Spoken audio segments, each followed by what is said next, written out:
When we think about environmentalism, our minds often jump to modern movements, recycling bins, and climate change protests. But what if I told you that in India, a profound respect for the earth has been woven into the cultural and spiritual fabric for thousands of years? Long before the first Earth Day, ancient traditions were already teaching us how to live lightly on this planet. One of the most powerful examples of this comes from a tradition you may have heard of, but perhaps don't know much about: Jainism. Paired with the broader Indian concept of Dharma, or righteous living, Jainism offers a timeless blueprint for environmental ethics. So, let us journey back in time to explore how these ancient ideas can provide solutions for our very modern environmental crisis. Scholars who study Indian spiritual traditions have noticed a fascinating pattern. They see two main paths, two distinct models of environmental awareness that have guided people for centuries. Think of them as two different rivers flowing toward the same ocean of ecological harmony. The first is what we can call the devotional model. This path is typically followed by householders, people living in society, raising families, and running businesses. For them, caring for the world is an act of worship. It's about showing reverence for nature through rituals, celebrating the sanctity of rivers, mountains, and trees, and seeing the divine in all of creation. This model isn't about giving things up. It's about honoring and restoring the world around you through acts of love and devotion. You can see this in the worship of sacred groves or the reverence for the Ganges River in Hinduism. It's a path of connection and care. The second path is quite different. It's the ascetic model, and this is the path of the renouncer. These are individuals who step away from conventional society to pursue spiritual liberation. Their approach to environmentalism is rooted in austerity, self-restraint, and a radical commitment to nonviolence. Instead of adding acts of worship, they focus on subtracting, reducing their impact, minimizing their needs, and eliminating harm to any living being, no matter how small. This path is about discipline and detachment, and this is where Jainism shines. The entire philosophy of Jainism is deeply, profoundly aligned with this ascetic model. It is perhaps the most powerful expression of this path in the world. To understand Jain ethics, you have to look at their ultimate role models. These are the great spiritual teachers who have attained enlightenment and shown the path to others. The most recent and well-known Tirthankara is Mahavira, who lived around the same time as the Buddha. What did Mahavira do? He renounced everything. He gave up his princely status, his home, his wealth, and all his possessions. He practiced extreme self-discipline and austerity to purify his soul and achieve liberation. This ideal of total renunciation is the absolute pinnacle of the Jain spiritual path. It's the North Star that guides every follower of Jainism, and its influence on their ethics is immense, shaping the lives of not just monks and nuns, but lay people as well. This focus on renunciation creates an interesting contrast with other Indian traditions, like mainstream Hinduism. For many Hindus, spiritual fulfillment can be found within the context of household life, through devotion, duty, and righteous living. The householder path is seen as a complete and valid way to achieve spiritual goals. But in Jainism, while the householder life is respected, it's always seen as a stepping stone. The highest and most revered goal is still renunciation. This fundamental difference has a huge impact on daily life. It means that even Jain lay people, the householders, tend to live far more restrained and minimalist lives compared to their peers in other communities. Their entire ethical framework is built around limiting consumption and, most importantly, avoiding harm to any and all living beings. This principle is called ahimsa, or nonviolence, and in Jainism, it's taken to its absolute extreme. It's not just about not hurting humans or large animals. It extends to the smallest insects, to plants, and even to microscopic organisms in the air and water. This is why you might see devout Jains wearing masks over their mouths, not for a pandemic, but to avoid accidentally inhaling and harming tiny airborne beings.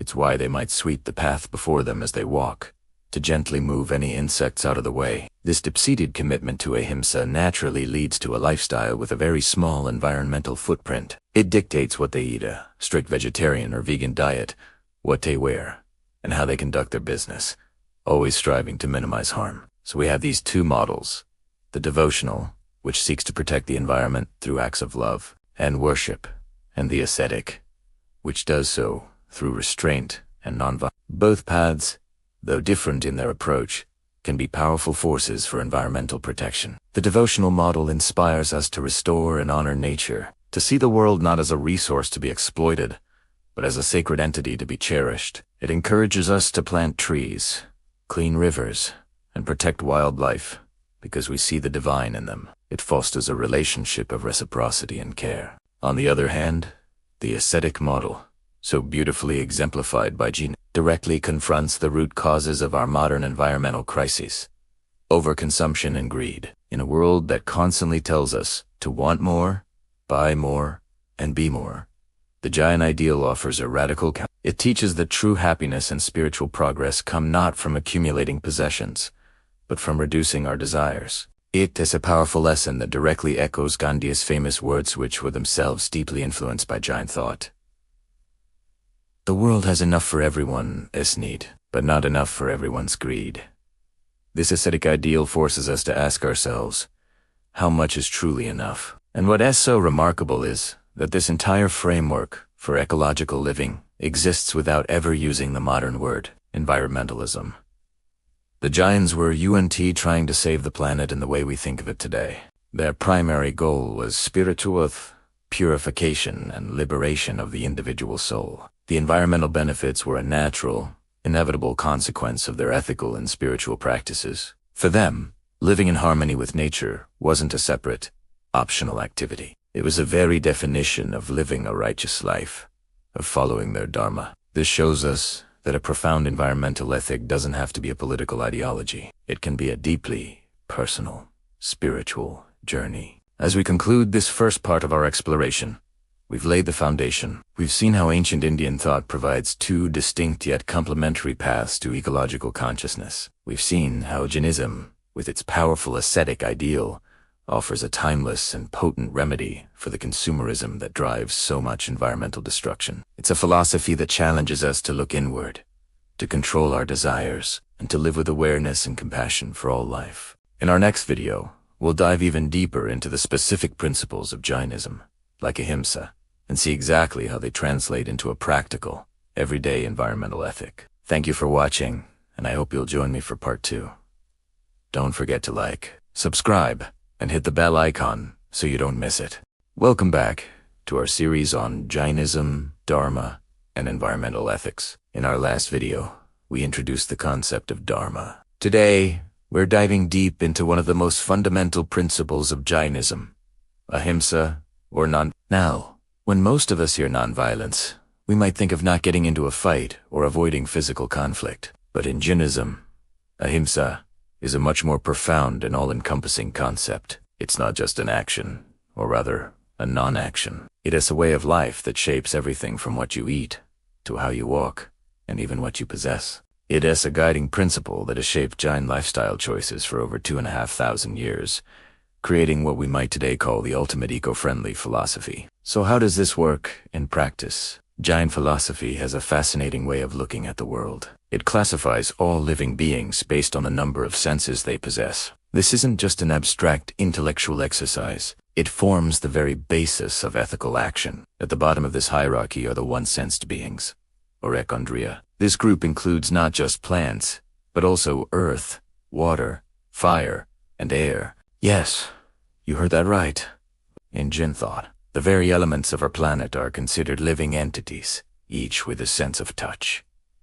Then we move up the ladder. Two-sensed beings, like worms and shells, have touch and taste. Three-sensed beings, like ants and lice, add the sense of smell. Four-sensed beings, such as bees and flies, can also see. And at the top are the five-sensed beings, which include humans, mammals, birds, and fish, who possess all five senses: touch, taste, smell, sight, and hearing. This detailed classification is crucial because it informs the principle of ahimsa. The core idea is that all life, in every form, is sacred and possesses a soul, or jiva. Therefore, the goal is to cause the least amount of harm possible to any living being. For Jain monks and nuns, who take the strictest vows, this means avoiding harm to all forms of life, including those one-sensed beings. This is why you might see them gently sweeping the path before they walk. to avoid stepping on insects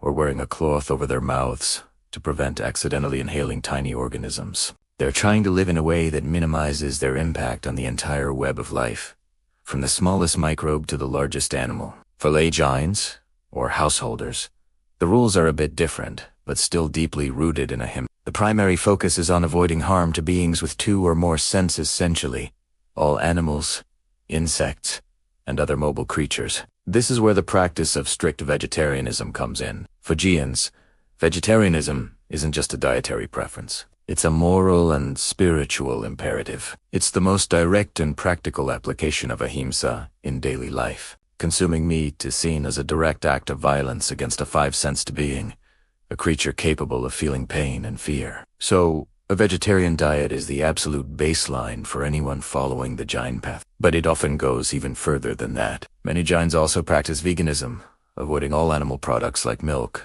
cheese, and honey, because they believe the production of these items can involve cruelty or exploitation of animals. Think about the dairy industry.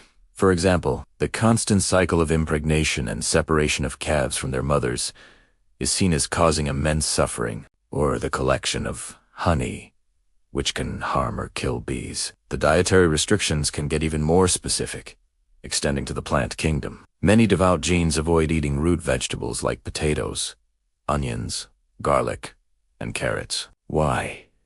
There are a couple of reasons. First, uprooting the plant kills the entire organism, whereas picking a fruit or a leaf often allows the plant to continue living. Second, and this is a really interesting part, root vegetables are believed to be home to a multitude of microscopic life forms. A single potato bulb could contain countless tiny organisms. By consuming it, one would be inadvertently causing harm to a vast number of living beings. This level of mindfulness extends to other areas as well. For instance, food that has been left out for a long time might be avoided because of the potential for fermentation and the growth of microorganisms. Water might be filtered to remove tiny life forms before drinking. It's a diet that is incredibly conscious of its impact on the world, right down to the microscopic level. What's truly remarkable is how these ancient ethical principles are now being validated by modern science, especially in the context of our current environmental crisis. For centuries, Jain ethics have taught that a meat-based diet is inherently violent. Today, scientific research is telling us it's also environmentally catastrophic. Let's look at the numbers. The global livestock industry is one of the single largest contributors to climate change. According to major studies, it's responsible for a massive percentage of our total greenhouse gas emissions. In fact, some analysis showed that raising animals for food produces more greenhouse gases than all the cars, planes, trains, and ships in the world combined. That is a staggering statistic. The production of meat requires vast amounts of land, leading to deforestation, particularly in places like the Amazon rainforest. It consumes enormous quantities of water. Producing a single pound of beef can take thousands of gallons of water, and it's a leading cause of water pollution due to animal waste runoff. In essence, what Jainism identified as a spiritual and ethical problem thousands of years ago, we now recognize as a full-blown ecological disaster. This is where we can see the deep connection between Jain Dharma and environmental ethics. The path to spiritual purity through nonviolence is also the path to a sustainable planet. Let's put this in a global perspective. Despite rapid globalization and economic growth, India's overall meat consumption per capita remains one of the lowest in the world. This isn't an accident. It's the direct result of the deeply ingrained cultural and religious traditions of Dharma, particularly those from Jainism, Buddhism, and certain schools of Hinduism, which have promoted vegetarianism for millennia. These traditions have acted as a powerful cultural buffer against the Western still meat-heavy diet that has become so prevalent elsewhere. In a way, India's ancient wisdom has given it a massive head start in the race for a sustainable food future. This brings us to a crucial contrast with how environmentalism is often approached in the West. Western environmental movements have traditionally focused on large-scale, top-down solutions. We talk about government policies, international treaties like the Paris Agreement, carbon taxes, and technological fixes like renewable energy and electric cars. These things are, of course, incredibly important. We absolutely need systemic change. However, there's often a missing piece in this conversation: personal responsibility and lifestyle. The Western model often allows for a strange disconnect, where one can drive an electric car and use solar panels while still consuming a diet that has a massive carbon footprint. It rarely asks the individual to fundamentally question their consumption patterns. Jain ethics challenges this entire approach. It flips the script and starts with the individual. It doesn't begin by asking, what laws can the government pass? It begins by asking a much deeper, more personal question. How much is enough? This question is at the heart of Jain environmentalism. The principle of ahimsa naturally leads to a life of simplicity and reduced consumption. Vegetarianism is the first step, but is complemented by other key practices. One is fasting, which is a regular part of Jain life. Fasting is not only seen as a way to purify the body and soul, but it is also a direct way to reduce consumption and give the digestive system the planet's resources a rest. Another cornerstone principle is aparigraha, which means non-possessiveness or non-accumulation. This is the idea that we should not desire or hold on to more than what we truly need. In a world driven by consumerism, where we're constantly told to want more, buy more, and have more. Aparigraha is a radical act. It's a conscious choice to live with less. It's about recognizing that every object we own has an environmental cost in its production, its transportation, and its eventual disposal. By practicing non-accumulation, Jains naturally minimize their ecological footprint. They were practicing minimalism and conscious consumption long before these became trendy buzzwords. By combining vegetarianism, fasting, and non-accumulation, Jains have been reducing their impact on the planet for centuries, long before the term ecological footprint even existed. So, what can we all learn from this? The Jain perspective offers a powerful and necessary complement to our modern environmental discourse. It reminds us that technology and policy alone won't save us. True, lasting change must also come from within. It has to be rooted in our ethics, our values, and our daily choices. Jainism teaches us that environmental responsibility isn't something we can just outsource to governments or corporations. It begins on our plates, in our homes, and in our hearts. It starts when we ask ourselves that simple but profound question: how much is enough? It begins with a conscious choice to live with compassion and to recognize that our personal actions have a ripple effect on the entire web of life. Jainism shows us that our relationship with the environment is, at its core, a reflection of our relationship with ourselves and with all other living beings. The path to a healthier planet is inseparable from the path of personal and spiritual growth. It reminds us that the most powerful tool for change we have is the choices we make every single day. Thank you for watching this second part of our series. In our final video, we will explore the concepts of anekantivada, or non-absolutism, and aparigraha, non-possessiveness in more detail, and see how these principles can help us build a more tolerant, just, and sustainable world. I hope you'll join me for that. Don't forget to like, subscribe, and share this video if you found it valuable. See you in the next one. In our last discussion, we explored how the Jain principle of nonviolence, or ahimsa, extends to all living beings, creating a deep-rooted environmental ethic. But how does this translate from philosophical texts into real-world action? Today, we're going to see Dharma in practice, where ethics, spirituality, and ecology become one. To truly understand environmental ethics in India, we have to step outside of our usual Western boxers. Forget the separate categories of religion and ecology for a moment. Instead, let's look at the concept of Dharma. Dharma isn't just a set of beliefs. It's a comprehensive way of life. A code of conduct that guides how one should live rightly and ethically. It's about fulfilling one's duty to themselves, to society, and to the entire cosmos. In this framework, protecting nature isn't a separate activity called environmentalism. It's an intrinsic part of living a righteous life. Your actions towards the environment are a direct reflection of your ethical and spiritual state. One of the most powerful examples of this lived Dharma is the Bishnoi community in the deserts of Raj. The Bishnoi tradition was founded in the 15th century by a sage named Guru Jain. He laid down 29 tenets for his followers to live by, and Bishnoi literally means 29. Among these principles are strict prohibitions against cutting down green trees and killing animals. This was revolutionary for its time, especially in a harsh desert environment where resources were scarce. Many scholars believe that these teachings were heavily influenced by the Jain ideas of nonviolence and compassion for all life that were prevalent in the region. The Bishnoi's commitment is not just symbolic, it is absolute. They are famous throughout history for their willingness to sacrifice their own lives to protect trees and wildlife. The most legendary event is the Kayarli massacre of 1730, when the Maharaja of Jodhpur sent his men to cut down cherry trees to build a new palace. The local Bishnoi community protested. A woman named Amrita Devi hugged a tree, declaring that they would have to cut through her.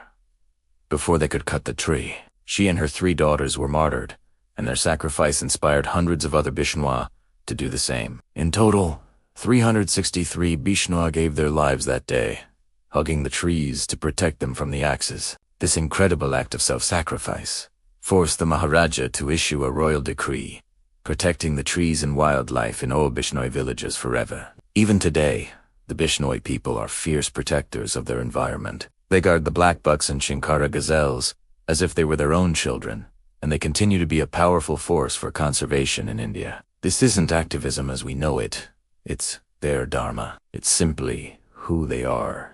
This spirit of compassionate action isn't limited to the Bish. Across India, you'll find Jain communities quietly and consistently putting their principles into practice. They have established countless institutions that serve both human and non-human beings. Take, for example, the goshalais, or cow shelters.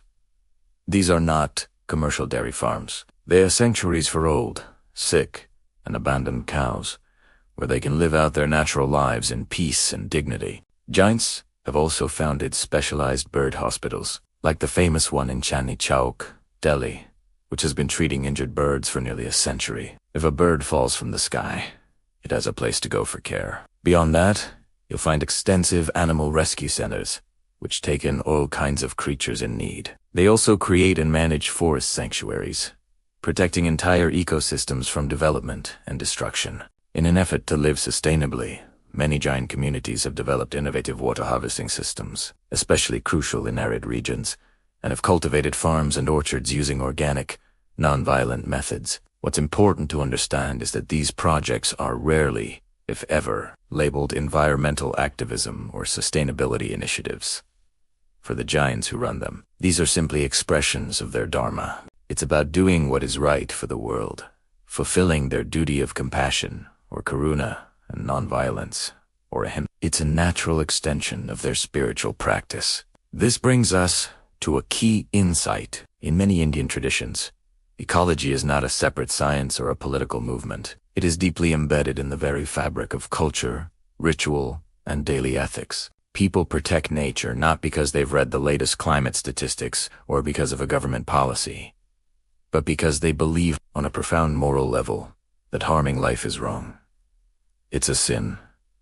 It accumulates bad karma. The forest is sacred, the river is a goddess, and the animals are fellow souls on a shared journey. This perspective offers a fundamentally different motivation for conservation. It is not based on utility, what Nietzsche can do for us, but on an intrinsic respect for life itself. This emotional and spiritual connection can be far more powerful and enduring than any purely intellectual argument. So, what does this mean for the global environmental movement today? I believe it suggests that our modern approach, which is often very technical, data, and policy-focused, will always be limited unless it can connect with these deep, local, ethical systems. We can't just export a Western model of environmentalism and expect it to take root everywhere. We need to find the Dharma in every culture. We need to understand what motivates people on a moral and spiritual level to care for their world. The Jain tradition and the example of the Bishnoi show us that sustainable living is not some new invention of the 21st century. It is an ancient practice, a timeless wisdom that we urgently need to rediscover. As we conclude this series, the final message is a challenging one. We are often told that the solution to our environmental crisis lies in better technology and consuming more wisely, buying green products, driving electric cars, and so on. But what if the real answer is simpler and more profound? What if the future of the planet depends not on learning how to consume more wisely, but on learning how to consume less? The Jain path of aparigraha, or non-possessiveness, teaches us that true happiness comes not from accumulating more, but from wanting less. It's a radical idea in our consumer-driven world, but perhaps it's the most essential one for our survival. By reducing our footprint, not just physically but also mentally and emotionally, we can begin to heal our relationship with the earth and all the beings we share it with. Thank you so much for joining me on this 3-part journey into Jainism, Dharma,